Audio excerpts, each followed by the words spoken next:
Yeah, man, how you doing? You good? I know you.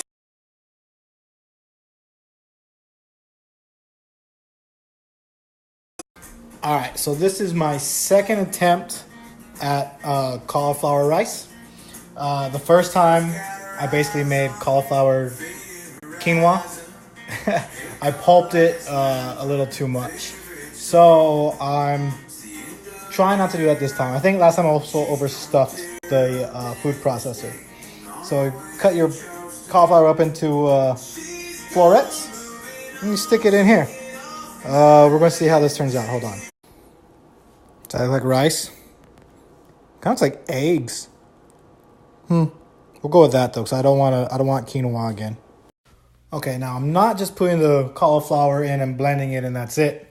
I am adding, after I blended it a little bit already, like, a little bit, see that one still needs to be blended more. But before I get quinoa again, I stop. And so adding some oil, some cumin, salt, and black pepper.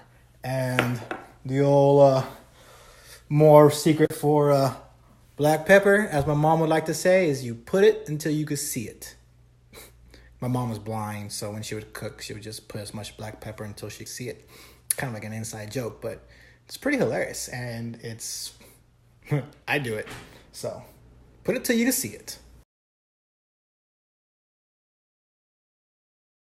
Oh, I forgot to tell you, I put garlic in there when I was blending the cauliflower as well. I put like one clove because they were big pieces of garlic. So once that's all done, you put a little bit more. You put in the sheet pan. You put a little bit more of everything. A little bit more cumin, a little bit more salt, a little bit more pepper, a little bit more olive oil. And then you put it in the oven at 450 for about 10 minutes. All right, 10 minutes. Got steam coming off. Woo, woo. Well, I guess you can only see it from over here. While that was cooking, I chopped up some cilantro. Yes, stems and all, because cilantro is awesome. And if you don't like cilantro, you're wrong. Also got a lime ready to go, because this is cilantro lime rice. Rice, after all. All right, so while I got some vegetables sauteing, not so sure. Okay, I'm no professional cook, man. I'm no Jeff. Jeff is the man when it comes to cooking. I am not in his league. I'm not even trying to pretend to be in his league. So I don't know.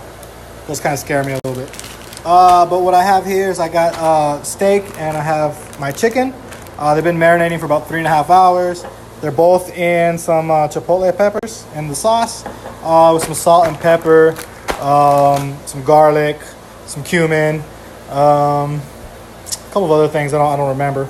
But they're there, and I'm going to start grilling them. I don't have a grill per se. Well, I don't have a grill, not per se at all. I don't have a grill. I'm going to be doing them on stovetop. We'll see how that comes out. Probably not as good. But my apartment is smoky as hell. I don't know if you guys can see it. Got the window open.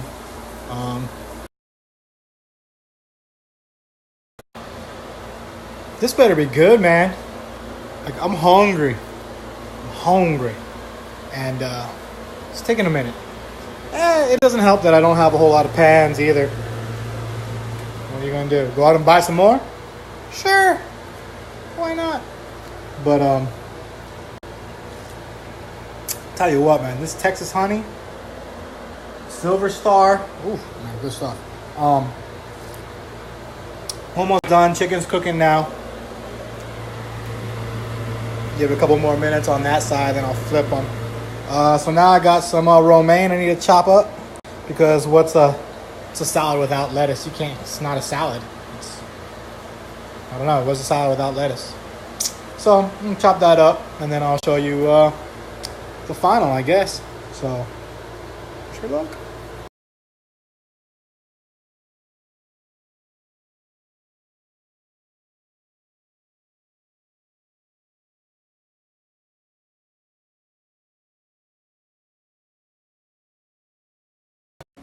All right, got a little problem. My bowl is too small. I used all my... I was going to put it in a Tupperware, but I'm using all my Tupperware for holding stuff. So let's see if I can't do this with one hand here.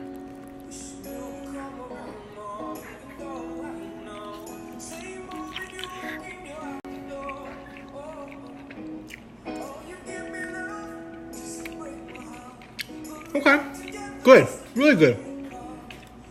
I think the steak's a little tough.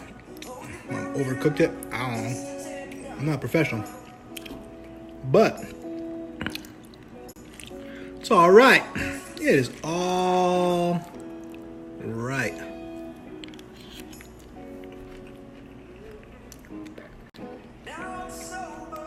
That'll do. That'll do.